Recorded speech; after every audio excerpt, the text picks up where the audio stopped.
কবি সুকান্ত ভট্টাচার্যের কবিতা দেশলাই কাঠি।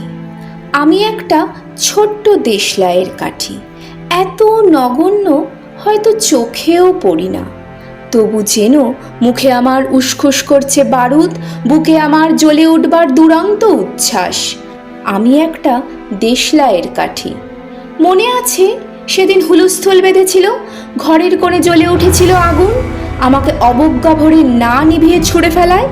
কত ঘরকে দিয়েছি পুড়িয়ে, কত প্রাসাদকে করেছি ধূলিসাৎ। আমি একাই ছোট্ট একটা দেশলাই কাঠি। এমনি বহু নগর, বহু রাজ্যকে দিতে পারি ছাড়খাড় করে, তবুও অবজ্ঞা করবে আমাদের?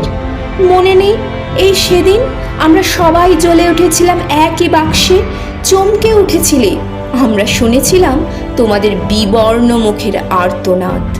আমাদের কি অসীম শক্তি তা তো অনুভব করেছো বারংবার, তবু কেন বোঝো না? আমরা বন্দি থাকবো না তোমাদের পকেটে পকেটে, আমরা বেরিয়ে পড়বো, আমরা ছড়িয়ে পড়বো শহরে গঞ্জে গ্রামে, দিগন্ত থেকে দিগন্তে। আমরা বারবার জ্বলি নিতান্ত অবহেলায়, তা তো তোমরা জানোই। কিন্তু তোমরা তো জানো না কবে আমরা জ্বলে উঠবো সবাই শেষবারের মতো।